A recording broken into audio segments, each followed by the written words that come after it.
Cool. All right, let me hide this and then just get the intros going, and hopefully we'll be set.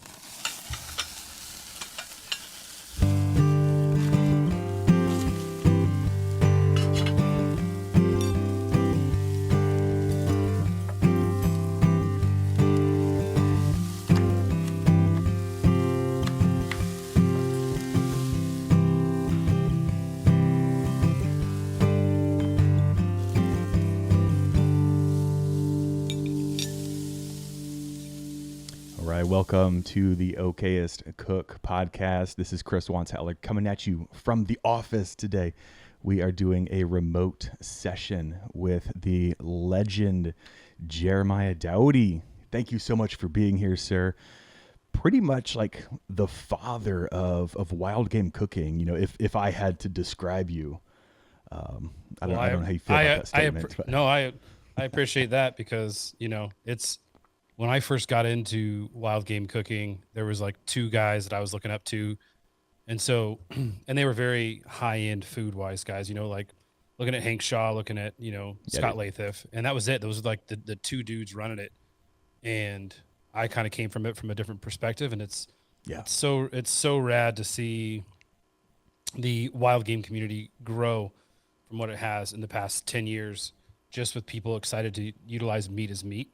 Versus those other guys, which are phenomenal. I learned a lot, but looking at that high end aspect of wild game to just wild game is every single day. And I think that's kind of where I made my niche is wild game is everyday food. Yeah. So, well, I mean, I'm hoping I don't offend you here, but I kind of picture like the Hank Shaws. I mean, Hank Shaw is still pretty real down to earth kind of guy. He's not like, you know, Michelin star kind of like that level chef, I suppose. But you're like definitely like your approach to like your Instagram feed and what you do on YouTube, it's very much like it's hyper relatable. It's like, hey, this is everyday, every man's kind of cooking type stuff. Yeah, that doesn't offend me at all because that is my goal. Like my family eats wild game every single day and we live in Orange County, California. And so I had to start utilizing meat as meat, not as high end fancy, you know, under glass type of stuff. And so that's really where I kind of look at it. And, you know, I am all about making food that we eat every single day and get people excited to eat wild game food every single day, you know? Yeah. Well, shoot, on that topic, I guess like we can just dive straight in here. So the point of like doing these remote sessions with like super professionals, and you're a super professional in my eyes. We're the Okayest Cooks and you are like a legit cook. So like here to like get some like tips and tricks. So how does like the average Joe cook step it up a notch? I'm like obviously outside of like following cookbooks and like, you know, getting on your blog and, you know, following your directions pin by pin. We're just looking to amp up our game and, you know, curious about what kind of tips you might have in that regard.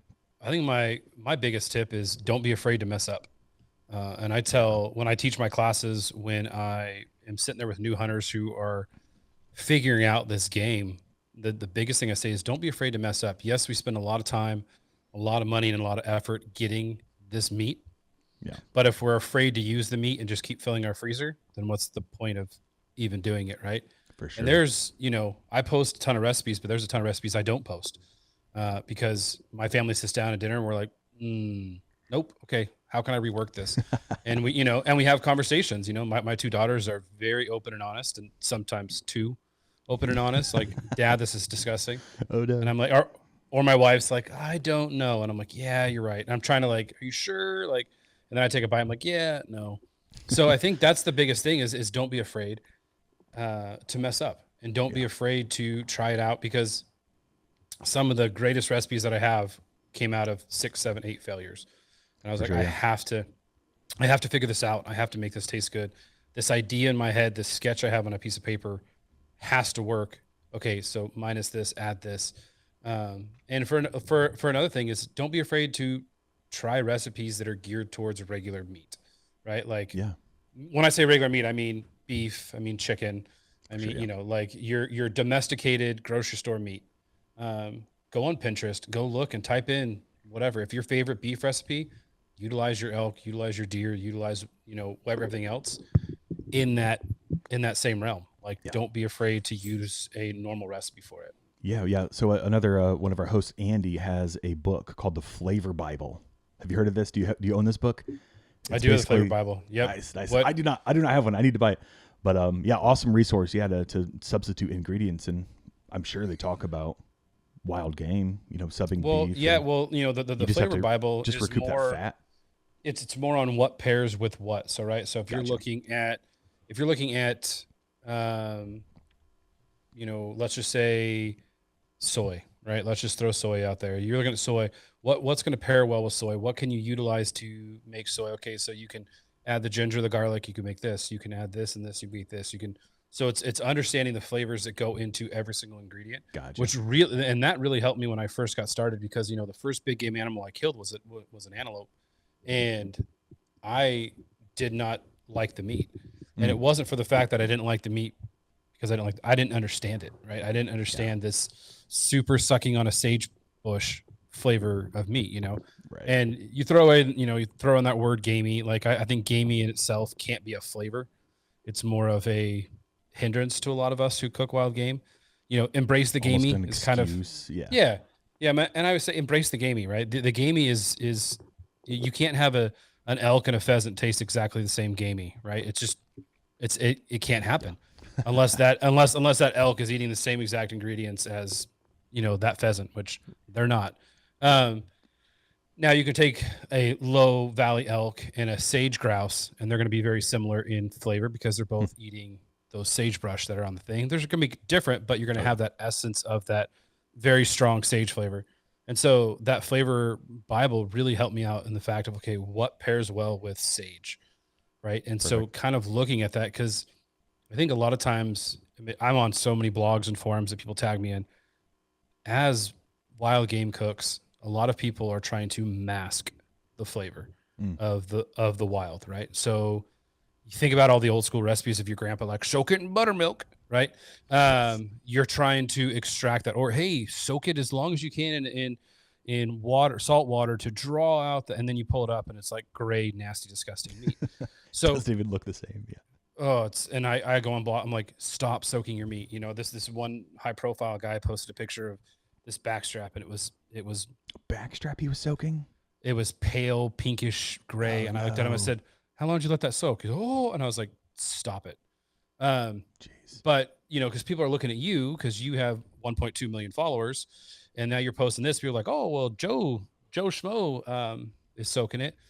And then they're like, this doesn't taste good. This is off. This is it's milly. It's whatever, right? And so understanding that we're not here to, mask the flavor, but to enhance it, right? Yeah. So how are we going to enhance this flavor? By pairing proper ingredients that are going to really kind of even out that overall strength of that flavor. So again, don't be afraid to make a mistake. Yeah. Don't be afraid. Don't be ashamed to ask questions. I've even got text message, from you and other people who are doing this, like, quick question, how do I, or what are your thoughts on, or, and I'm not afraid to tell you if I haven't tried something or done something, and I'll be like, well, let me go pull it out of the fridge. Let me go try it. So you'll definitely have an opinion, if nothing else, maybe. Yeah. So I think that's the biggest thing is just don't be afraid. Yeah. Don't be afraid to get on there, and don't be, if you make it, you're going to eat it. And if all else makes, if it tastes that bad, pour some salsa and put it in a tortilla, and it's going to taste just fine. So, dude, well, I think I definitely fall into like that sort of category. I guess in my defense, maybe less on the fear side, but more on the like, oh, hey, like this wild game is precious. Just being a busy business owner, I've got a young family. Like it's really hard for me to get out. And when I actually do like bag a couple ducks or like land a deer, it's like, man, this meat is like top tier gold. Like I can't waste it experimenting, trying to do this or that. And that's my hangups. Like my freezer is shamefully a little bit still full from last season, just because it's like, I can't just break this out and eat it every single day because it's precious, but I need to like crack that in my mind and just start eating it. Like, it's okay if I run out, like I'm going to go get more. Don't need to save it. But you say it's like, I get that from people all the time. They're like, oh, it's precious. And I'm like, okay, well, how are you cooking it? And they give me the same 2 recipes every single time. So that's like saying that you love your wife so much that you're only going to take her to the same 2 restaurants ever. Like it's so precious that why not pull it out and make the most phenomenal burger that your kids have ever had. Yeah. Why not pull it out and slow smoke it and chop it up and put it in a homemade, beer mac and cheese? Yeah. Like it doesn't always have to be a steak sliced real thin with a chimichurri on top. Yeah. Like, and that's kind of where I look at it is there's a story behind every single bite we take in our food, right? Yeah. And so if we look at that food as only precious, right, and only, which is phenomenal, go for it. If you're that guy that shoots one deer a year and you've got your 6 recipes you make with that deer, more power to you. High five, do it. But if but then it's like every single time, and then all of a sudden you're like, my wife doesn't want to eat this food, my kids don't want to eat this food. Well, because you're not experimenting, you're not trying, you're not going above and beyond. Like, we went salmon fishing. We went salmon fishing with a bunch of dudes, Buoy 10 last week or a week and a half ago, and I was in charge of one of the dinners, and so I made an adult mac and cheese with, hot honey, salmon skewers. Oh my gosh! And it was phenomenal. But like, a lot of these dudes are like, "Dude, we're gonna eat mac and cheese." Oh my gosh!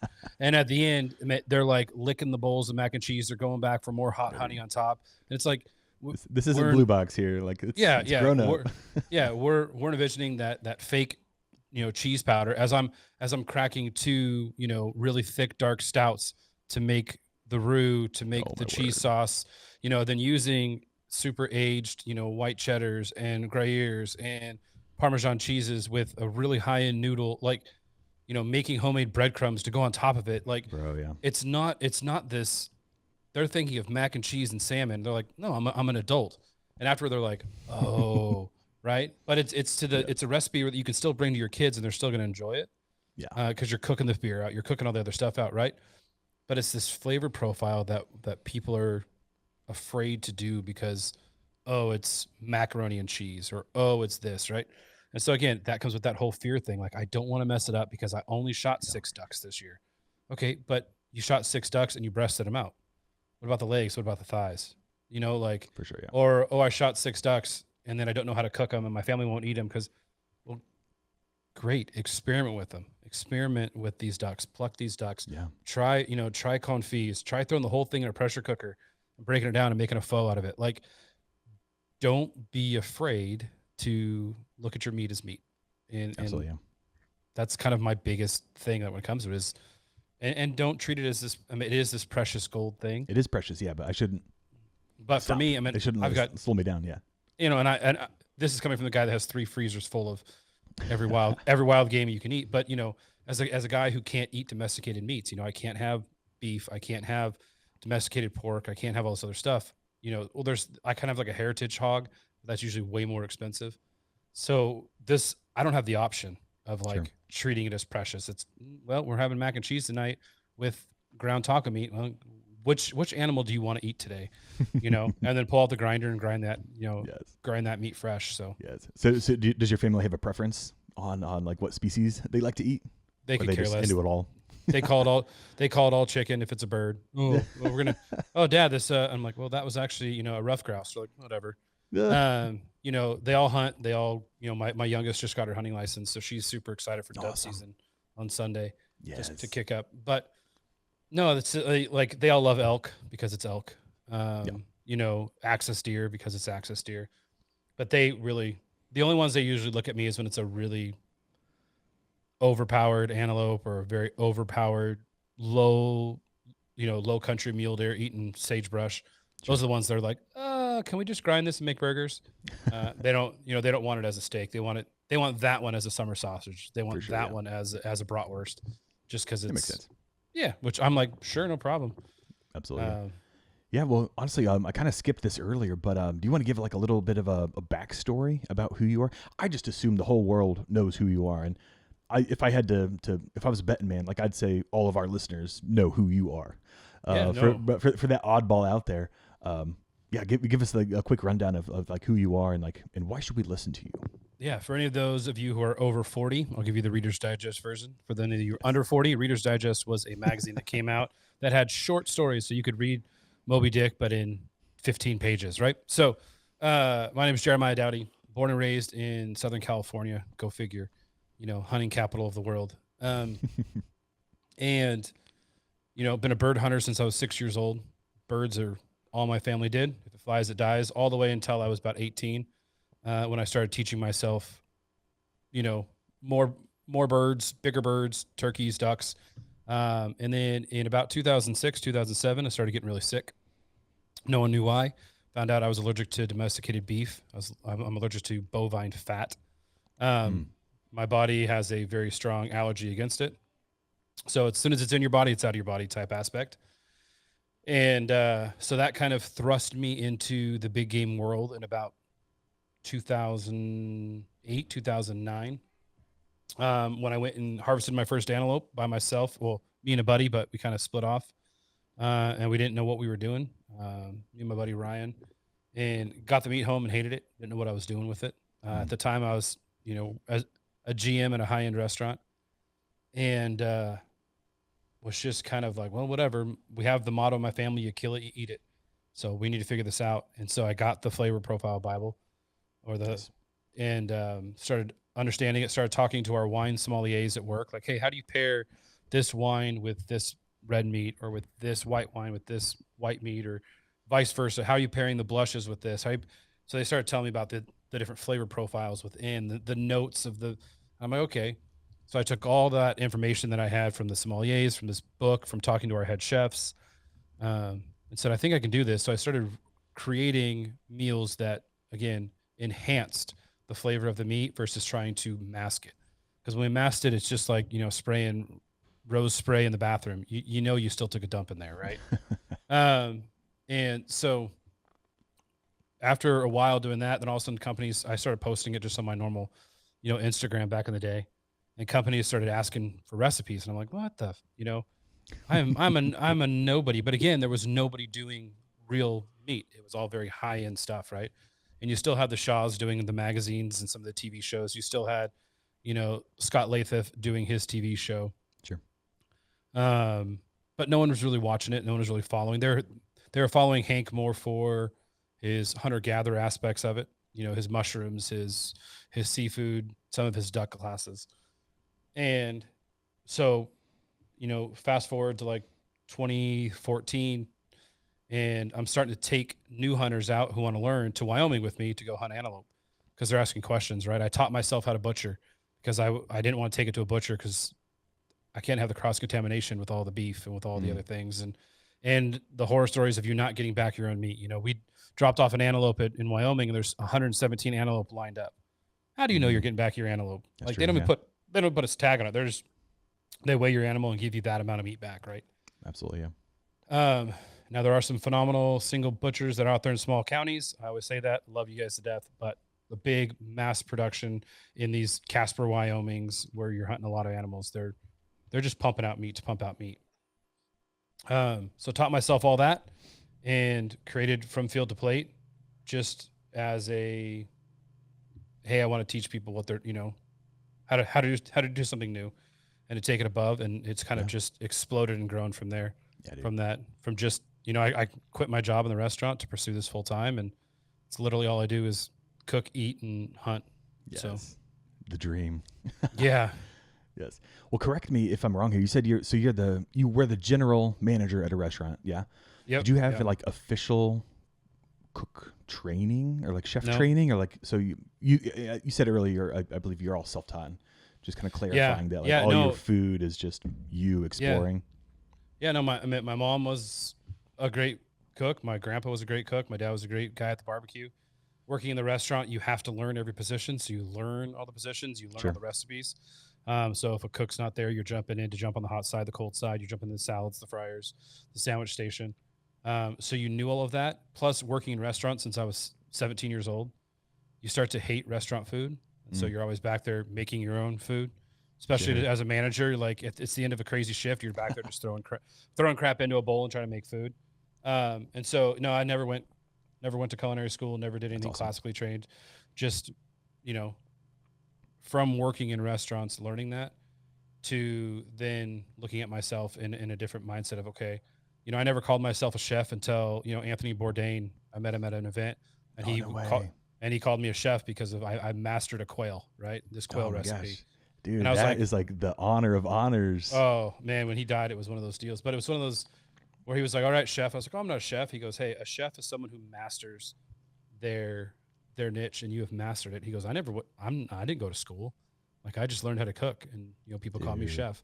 And so from then on, it became it used to just be from field to plate. Then it was like the wild chef. Now it's just people just refer to it as whatever it is. And so for me, it then became, okay, how do I continue to master this? How do I continue to push this? How do I continue to push people farther in this industry? I get all the time like, aren't you jealous or aren't you upset that, when you started doing it, or some of these other guys who quit their jobs? And I was like, not at all.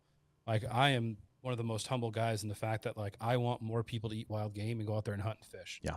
And I want more people to get excited about it and get passionate about it. And if I can be one of those forefathers of this industry, then I'll take it. If I can be in the same realm with some of these other greats, then I'll take it. And I was, think about how many amusement parks are in the United States of America. It's true. Yeah. Everyone, no matter where you go, you're going to have fun at them. And so like, I want to be a destination. I want to be somewhere, I want to be a Disneyland. So you save up to come hang out. But when you're in your hometown, you can hang out with anybody you want to hang out with. You can go do whatever you want to do. For sure. Yeah. So I think that's kind of where I look at it. I mean, even just relating that to where I'm at in life, just like who am I to start a cooking podcast? But like, we're here to learn, and it's just like we all have our own voice, and like your content is so much different than everybody else's out there. Even though it's all wild game, it's like nobody has your voice and your history and your vision for like where you're going to take these dishes. And dude, I love your content like that, but because like it's just food on a plate, and it just always looks stunning, and I'm just dying to try every one. No, I appreciate it. And like I said, some of your stuff that comes out and compliment you as well for your photography skills. Thank you. But I think it's completely different. Like I said, I view my food as art, right? And dude. I paint, I sculpt, I do everything else. And so food to me is now just another medium. It's just another way to present a beautiful dish, because I have won over more people with a beautiful dish than a really well thought out argument. I have brought over more people to become hunters and fishermen with a beautiful dish than I ever have telling them about laws and regulations and why we're saving animals. I've turned vegans and vegetarians into phenomenal hunters and anglers because of a single bite of food. And so that's how I look at it. And it's like, I just want to have fun with it. I want to keep putting out content, and and there may be times there's a lull, but I'm like, it's because I'm having fun with my family. Like this is my job and this is what I do. But at the end of the day, it's like my family is more important than a paycheck. So yeah. Well, everyone's got their vacation days. Like even the self-employed, like we got to give ourselves some reset time here and there. My vacation time is whenever I'm like, and that's my wife. I was goes, yo, are you gonna go hunting again? I'm like, people don't understand.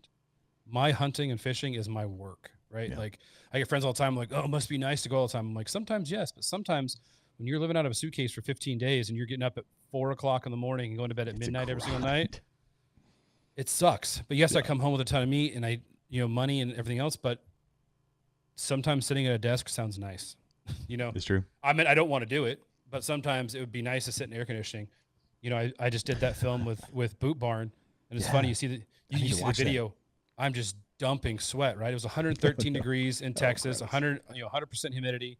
I'm cooking over an open fire in jeans and a t-shirt because that's what they wanted me to wear. I got back to the hotel and I passed out in a cold shower. Like it was that bad. Jeez. But it's fun and it's exciting, but it's not all glamorous. It's still we're filling freezers, and for me, it's a necessity. I mean, if social media went away tomorrow, a lot of these individuals who are out there putting out content would stop.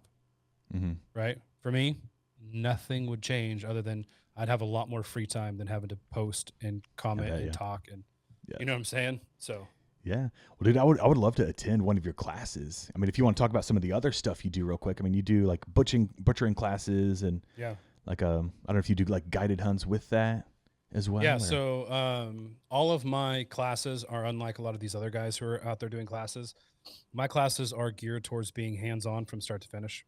Yeah. So even if you're advanced in learning how to shoot a rifle, it still teaches you techniques and tips that maybe you didn't know. How to properly mount a scope. A lot of, I've talked to a lot of people, they don't know how to properly mount a scope. Sure. Like when you zoom in your sight picture to your maximum distance, a lot of guys are searching in their reticle to try to get that black circle away, right? Well, if you actually zoom all the way in to your farthest distance with your reticle and then set your scope on your gun, to where it's no black. Guess what? When you zoom back out to the broadest spectrum, there's still no black when you zoom in. So it's a quick, that's just learning from just that tip right there. but learning that from snipers, learning that how to hang out with people and looking at this aspect, because I'm so sick of people that do it and then they're bobbing their head and their heads up and they're away from their cheek isn't, and they're like, I missed. I'm like, well, no, duh, you missed, And so, taking that into then teaching you how to properly hunt. So yeah, it may be in Texas and we, sometimes we're hunting out of blinds or whatever, but you're learning the process of animals are still animals. They still act like animals. And I don't care if you're a, back hunter and angler, or if you are a private landowner, a deer is a deer. A deer is going to have the same tech, it's still going to walk the same. It's still going to smell the same. These guys that are out there getting mad that you have a corn feeder out, but they're planting a crop that the deer are going to come into all season long, and they're going to hunt over just that little plot of land. Well, it's the same dang thing, guys. Why are we arguing over one that you put in a feeder and one that you made a feed plot, right? And so, but you learn the mechanics of the animal, you learn how to hunt them. Then once the animals are dropped, you learn everything from skinning, gutting, butchering, what's inside the animal, what's edible inside the animal, how to prepare what's inside the animal, how to clean what's inside the animal, then hanging the animal, then going through the whole process of signature cuts, breakdown cuts, grinding, and then you vacuum seal. So from start to finish, your hands are the only hands that touch it. Maybe my hand's in there. Might have a thumbprint here and there from Jeremiah. Yeah. I lick and stick. But for the most part, it is you then taking home your meat. At the dinners, you're utilizing a small portion of your meat to cook your dinner. That's awesome. And walking through recipes. And so there are people out there that have started copycatting what I'm doing. But again, I've had people that have taken both classes and they're like, it's just not the same, right? Because mine is a very hands-on, very methodical. It's your voice. Yeah. Yeah. And so again, as long as you're out there learning how to do it, I think that's the biggest thing. Yeah, dude. And so those are the classes. I've got the ranch that I do a lot of stuff at. They're redoing the entire ranch. And so right now we're waiting for them to finish so that we can put out dates. But we're going to try to do some hog classes. I just signed on with a thermal company. So we'll go out and do some nighttime. There's so many hogs out there. It's insane. And then with the hogs, they're going to learn how to do sausage making breakdowns. Because the hog meat's good, but it's so much better in brats and sausages. Breakfast You're just learning how to make a good brat is huge. Oh, and so there's companies that I partner with that are all about just throwing stuff at people. So that will be coming up in the fall, as well as into the the good thing with Texas is it's year round. You don't need a hunting license to go hunt hogs. So it's like show up at the class. Nosler is one of my sponsors, so they're providing all the ammo. So it's like just come, just shoot stuff and learn the process about it. And then we're also going to try to do another doe class and then try to do a buck class. So it is fun. I've also, as of right now, we are in the works to do the beginning of December to do a waterfowl hunt cook in Washington State, like in the top of the Pacific Flyway. So it's a beautiful ranch that is up there that's right on the Columbia River. And there's a couple guides I've been talking with. And so that'll be coming in, learn how to duck hunt properly, fill your limit on ducks, but also learn how to pluck, learn how to skin, learn how to gut, learn how to quarter, and then learn the process of cooking. So you'll be cooking for sure, 2 dinners with ducks and then taking home ducks. So what are you guys going to target species wise up there? Up there, you're going to get a lot of gadwall, a lot of widgeon, pintail, teals here and there, a couple greenheads, but for the most part, you're going to get big. You're going to get big ducks. We're also going to try to do a goose class up there because the greater Canada come in there and they're just everywhere. But yeah, so we don't really get the greenheads as much as people do in central and southern. We get a lot of the widgeon, the gadwall, the redheads, the golden eyes, the bigger ducks. That's like awesome. That. Yeah, I mean here at central Indiana, we just have 90% mallards, and which I'm not going to complain. It's awesome. They're the worst tasting duck out there. Oh no! Out of the edible ducks, like I'm not including like mergansers. Yeah, I'm not including like mergansers and coots and but out of like your basic dabbling ducks, I think for sure. I'd say Woody and Pintail for sure better. Oh yeah, but a good gadwall. Oh my gosh, I think gadwall probably is the top tier of those type of ducks. Okay. Dude, everyone says Pintail and Woody. Like I've never heard someone say gadwall. But pintail, you shoot one. That's true. Like, well, 25, 26, we'll be able to shoot 3. It was just announced. I don't know if you noticed that. I think we're still 1 down here. No, it's going to be in It's nationwide? 25, in 25, 26. So this next year, 24, 25, it will be 1 still. But 25, Okay. 26, it'll be a federal limit of 3. Oh, okay. Jeez. Not that I follow it very religiously or anything. What do you know? Yeah. So no. Nice. Yeah, that's So awesome. I mean, I write for a lot of those magazines, so I'm always like in the meetings. I'm always like, what? Wait, what? Perfect. How many pennies can I shoot? Yes, that's awesome. Uh, Well, dude, so- on the topic of waterfowl, real quick, one of your recipes got me in some pretty hot water with my wife the other day. Oh, good. Well, a few months ago. So you did a Thai duck burger. Oh, so good. I forget what magazine that was from, but dude, I had to hunt it down after you posted something about it. I did it with goose, and I did not tell my wife it was goose before we ate. And after she got her burger done, like she liked it, she ate it. She was like, "What did I just eat?" I was like, "Well, that was a Canada goose," and she, gave me the cold shoulder for a little while. Is she not into eating that stuff?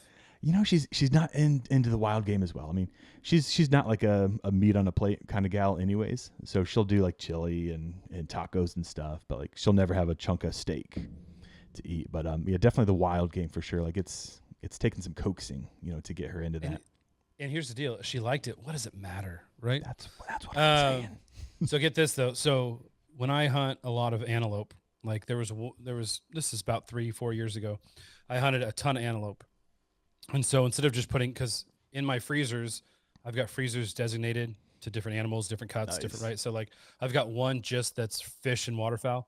So it's the water freezer, right? And so you go in there and it's just waterfowl and fish.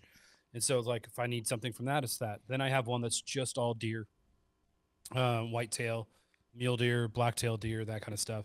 Then I have one that's like your mixture, your elk, your antelope, whatever else we kind of shoot, right? Big freezers. And so I was on a trip. My wife calls me and she goes, "Hey, hey, so can so-and-so at work have some steaks?" I'm like, "Yeah, sure. Get anything you want." I've got a little list of what cuts are in there. So just mark it off so that I know physically what I have, what I don't. I'm kind of anal when it comes to that, right? Because if I'm doing a recipe, I'm like, "Yeah, I have a roast." I'm like, "No, there's no roast." I can go, "Oh yeah, I've got two roasts of whitetail that I can use," right? And so then I get a call about a half an hour later, and she goes, "Okay, I'm not upset. I just need to know, how long have I been eating horse?" What? And I went, "First of all, horse is illegal in the United States of America, honey." I said, "Second of all, what are you talking about?" She's like, "I pulled out a pack to give it to the guy at work, and there was like 3 rows of bags that just said horse, horse, horse." What? And I went, "Did you grab it from the antelope and the elk?" She goes, "Yeah." I said, "Okay." So I had shot so many antelope that instead of just writing antelope on them, I wrote them in what pastures I had shot them in. Yeah. Because Okay. because I shot 2 antelope in a horse pasture and they were eating really tall, grass. So they tasted completely different than the one that I shot in the sage. I just said sage on it. And then I shot one in a peanut field, right? And so I just wrote peanuts on it. What's this bag of peanuts doing in the fridge? Right. Well, it's because in my mind, they all had different flavors, right? Oh, yeah. Makes sense to you. They all have different profiles. So she started pulling out horse meat Oh, my gosh. from a horse pasture. But she's like, "Not that I care. I haven't complained. It tastes delicious. I just need to know, how long have I been eating horse?" Oh, my gosh. And I went, so I had to explain the process. She goes, "Okay, well, can I put another sticker over this before I give it to somebody?" I'm like, 100%. Just put antelope. She didn't want to give it to some guy at work and just say horse. Oh, come on. That'd be fantastic. So, yeah. And then Fish and Game shows up at my house and they're like, "Okay, we need to inspect all this meat." Yikes. So now I make sure I do like antelope, horse pasture. Yeah, there you go. Or wherever else that I'm doing it at. So That's fantastic. I love it. wives, what can I say? What can we say? Yes. Well, yeah. I mean, so yeah. Let's bounce back to like cooking for your family. Have you like any hot tips on like cooking for picky eaters? I mean, it doesn't sound like you have picky eaters at all, but like maybe for a child or a significant other who isn't like in their minds they're not a fan of wild game. Like, is there? And we discussed in our taboo episode, like, which shamefully has horrendous audio. Like just like changing the name like sometimes helps a lot with different cuts, especially with awful and yeah. And that's why I started I started doing the Frenched out backstraps and getting made fun of for doing Frenched out backstraps from everybody. Because why am I leaving bone on there? CWD, and now you can't look at your feed without seeing a Frenched out backstrap.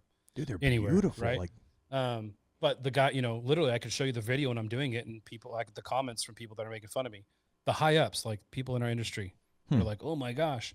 And now it's like you can't. there's turn no off, official link that you can get CWD by eating it, right? It's just a mental block. And it comes from the spinal fluid. Yeah. There's no spinal fluid anywhere. Not it comes from the spinal. No. Yeah. But anyway, again, it's the misconception that people have in their minds because somebody said it, right? And as much as I love like Ranella and what he does, sometimes his group will put out stuff, and it takes me 6 weeks to counter what they put out because someone, it's not from Ranella, but it's from one of his writers that throws something up, that saw something, that read something, and then it's like, oh gosh, well, okay, here's the truth, right? But I think the biggest thing for picky eaters that I found, because my youngest was a very picky eater, was allowing them to choose a meal and cook the meal with you, right? Okay.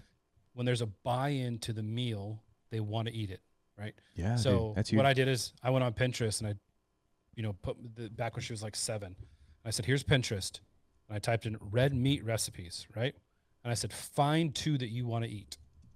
And she was on there for like a half an hour, and she made a whole, I said, save them to this profile or to this board. And so she saved them to the board, and I said, great. Well, pick one you want to cook this week. And then I took her grocery shop. I'd already grocery shopped for all the food for the week, but I took her grocery shopping for her dish. I let her pick out the ingredients. We went there into the herb aisle, and I'm like, well, this is why she just grabbed a bunch of herbs. I said, well, no. Let's look at the herbs. Let's look at the smell. Let's look at the flavor. Let's look at the leaf size. Right. I went through the whole process. Then we came home and I taught her how to cut the herbs, cut the onions, cut the tomatoes, cut the fill in the blank. Right. And then let her do the recipe. Did it come out gorgeous and beautiful? No. Did she sit down at dinner and was the most proud 7-year-old in the entire world because she cooked dinner for the family? And it's now on her rotation. And it wasn't even the best recipe, but in her mind, it was the greatest thing because she did it. Right. Yeah. So I've continued that, this week alone, each daughter has chosen a recipe that they're going to help cook. I've got a 14-year-old and a 10-year-old, and this is their night to shine with us. So like tomorrow, like tonight is barbecue pheasant wraps, right? And so we pulled pheasant out yesterday after church. It's in the fridge. We're going to smoke the pheasant. We're going to pull it. That's my youngest recipe. And then we chop up lettuce and we grill corn and cook up garlic, black beans, and then you put it all together and you make this barbecue wrap. We'll fry onions, and you make this. It's just a wrap, but it's got this barbecue chicken, right, as they call it, but it's got the pheasant in there. Yeah. And they eat their dinner, and then tomorrow night, my oldest wants to make venison stuffed, bell peppers. So she has her recipe. We went shopping yesterday after church, and so you continue that thing, and now they're excited. But now what we're doing is we're teaching those picky eaters that they can try new things. Also, when they get out of their house, they're not going to go to McDonald's. They're not going to go to Taco Bell like all their friends living off of a budget. Because they know how to cook. They know how to cook, and they know how they can do it with when we go camping. It's like they know how to cook on a little flat top. Dude, that's beautiful. I love it. The first thing my daughter's going to get when she goes to college is a cast iron skillet. Like, here you go. Here's a cast iron, and here's a stainless steel. You don't need a nonstick. Oh my gosh. But they know, like they'll be sitting there dropping water droplets in a stainless steel until it dances around. And then they put their ghee or their avocado oil, and they start cooking their process. So I think, and then letting them create too. Like my daughter was like, I really want a rabbit mac and cheese, Dad.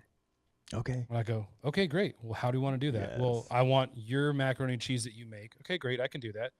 But I also want this. Okay, great. We can do that too. And so I think when we look at that from that aspect of it, it's huge for our kids. Because then you're helping them develop this idea behind food rather than just food itself. Yeah. What's giving them the confidence too, like just you're encouraging that development on their own, but just agreeing with them and just having them take control. I think is super cool, and I'm definitely going to be stealing that idea. But I mean, and it even goes with your wife. Like there's a lot of men that will jump on with me. Who will tell me, hey, my wife doesn't want to eat wild game, right? And then I'm like, okay, great. Well, what's her favorite dish? and then I will create a recipe Ice around her cream. favorite dish. Well, we can make, nasty ice cream, I guess. But utilizing wild game, how their wife wants to do it. Next thing you know, their wives are coming to classes, their wives are going hunting because they want more meat, right? That'd I've be got awesome.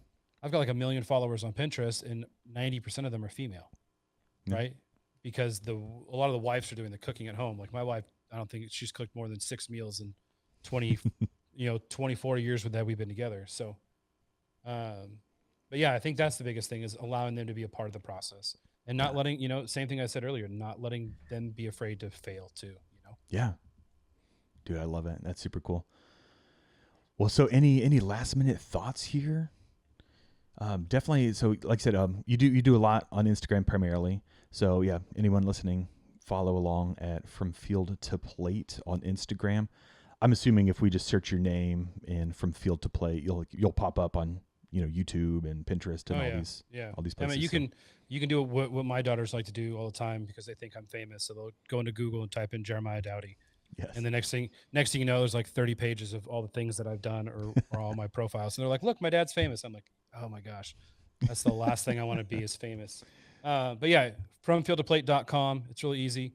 Working on a whole new, we're working on our new website, but I post recipes up there from Field to Plate on all social media profiles. I just posted a new how to debone a rattlesnake on YouTube this morning. Nice. It's a smaller rattlesnake, but the concept's the same on all snakes. So yeah, I'm all about the how-tos this year. Partnered with a lot of big name companies, and we're going to be putting out a lot of really cool content. Nice, dude. I love it. Yeah, definitely excited to see what you put out. Like, love your content. It's super cool.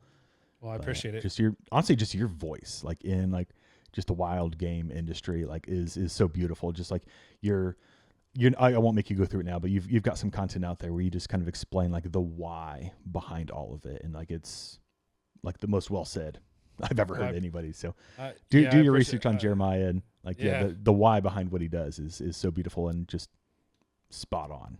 Like to everything that I hold dear. So I appreciate it. Yeah, man. It's been a fun ride. I'm excited, and people keep asking me, what my goals are in 5 years, and I said, I don't have goals. My goals are just to continue just keep on keeping on, growing, continue to build the industry. Build it with multiple colored faces, build it with kids, build it with adults. And for me, the big thing is getting adults out hunting because so many organizations protect this. Yeah. And just, so many people focus on kids. Kids don't have the money to go keep our industry going. That's true. They're not going to Bass Pro to drop a couple grand. But if you get the parents excited, it's just like these soccer kids down here. Like their parents are sending thousands of dollars for them to play soccer.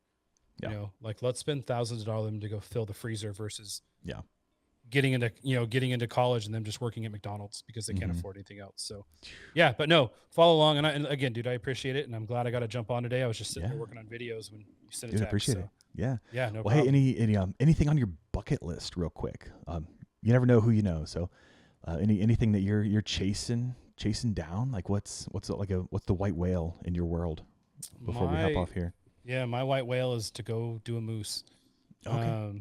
So I'm putting in for tags and stuff. I got some links, some people in Alaska for I think next year. But my goal was to do a moose by the time I was 40. Well, I just turned 41.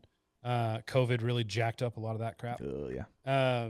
We can repeat those years, and it doesn't count against your goal. So I look at it as I don't feel like I'm over 40, so it doesn't really matter. But yeah, I think moose is my big one. I've done all the other ones. I've eaten moose. It's phenomenal.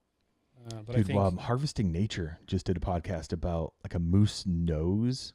Yeah, I forget how they cook it, but like that sounds real interesting. I mean, I'm in this like taboo food world right now. Well, moose nose is more like when you're doing like the gelatin from like the bone marrow from like hogs and that kind of stuff. It's going to do more of like a jelly type aspect of it. So texture wise, it's funky. Yeah, but yeah, it's very fatty. So when you boil that down, you can actually slice that up. Crazy rich and just it's sort of like cool. It's sort of like beaver tail. That same kind of buttery, super strong richness of it. Nice. But for me, just I don't know. Moose meat it's just so buttery because of what they're eating and how they're living. Like it's just flavor there. It's phenomenal. So yeah, that's my big one. I mean, I got a ton of critters that I've killed, and I don't really care. And I don't care if it's a cow or a bull. I really don't. I could care less of, I have all these antlers and I've tried a bunch of recipes and can't make any of them taste good. So, I I hunt them because I can. And if you look at my wall, all of my ones are funky. None of them are normal. They're Sure. all, like this guy right here. He's got a reverse tine that goes on that side and a normal one. So none of mine are normal because I don't care. So I'm out there. I'm like, oh, that one's funky and it's legal. Boom. And he has a big body. Like this one was actually a super old buck. His teeth are all going off. He just had an injury on that one side and just grew funky. That's awesome. So yeah, I really don't care.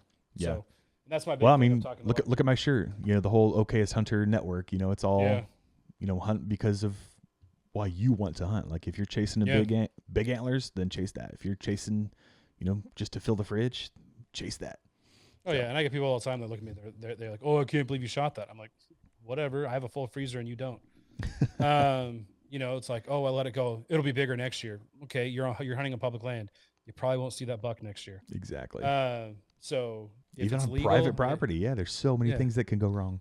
If it's legal and it's a freezer filler and you are excited about it and it is a trophy to you, go out and shoot it. Absolutely. And do not, like, when someone posts like a little kid with a forky and people go and start ridiculing them, that's the only people on social media that I have blocked or unfollowed are other hunters.